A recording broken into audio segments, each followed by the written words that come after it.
মসজিদে ঘুমাইছেন কারা কারা দেখি? সবাই ঘুমাইছেন। মসজিদে ঢুকলেই শান্তি লাগে কেমন জানি, আর ঘুমে ধরে। আরে আমি কত ঘুমাইছি, জুমার নামাজের সময় যে কি ঘুম আসে আসে আসে ঘুম আসে, কারণ রহমতের ঝিরি ঝিরি বাড়িধারা আল্লাহ তাআলা আরশের উপর থেকে নাজিল করতে থাকেন। আর এই রহমতের কারণে হৃদয়টা প্রশান্ত হয়ে যায়, অনেকের ঘুমও চলে আসে। মসজিদে যখন ঢুকবেন ডান পা দিয়ে ঢুকবেন আর দোয়া পড়বেন, আউযু বিল্লাহিল আযীম ওয়া বিওয়াজহিল কারীম ওয়া সুলতানিহিল কদীম মিনাশ শাইতানির রাজীম। বিষ্ণু ইসা ইসলাম বললেন, যে ব্যক্তি মসজিদে ঢোকার সময় এই দোয়াটা পড়বে, শয়তান আফসোস শুরু করে। সে বলে, হায় হায়, আজকের দিনের জন্য, সারা দিনের জন্য তো তুই আমার ওয়াসওয়াসা থেকে বেঁচে গেলি।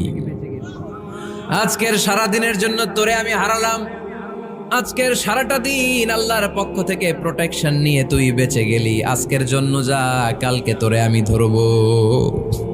এজন্য এই দোয়াটা পড়ার দরকার আছে না? তারপরে আল্লাহর হাবিব বললেন, ঢোকার আগে আমারে সালাম দাও। পড়বেন, আসসালামু আলাইকা আইয়ুহান নাবিয়্যু ওয়া রাহমাতুল্লাহি ওয়া বারাকাত।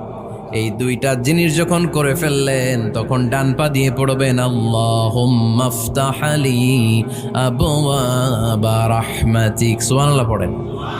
আল্লাহুম্মা ইফতাহ লি, ও আল্লাহ আমার জন্য তুমি খুলে দাও আবওয়াবা রাহমাতিক, তোমার রহমতের দরজা। তার মানে মসজিদে ঢুকলে রহমত পাওয়া যায় কি যায় না? আবার মসজিদ থেকে যখন বের হবেন তখন কোন পা দিয়ে?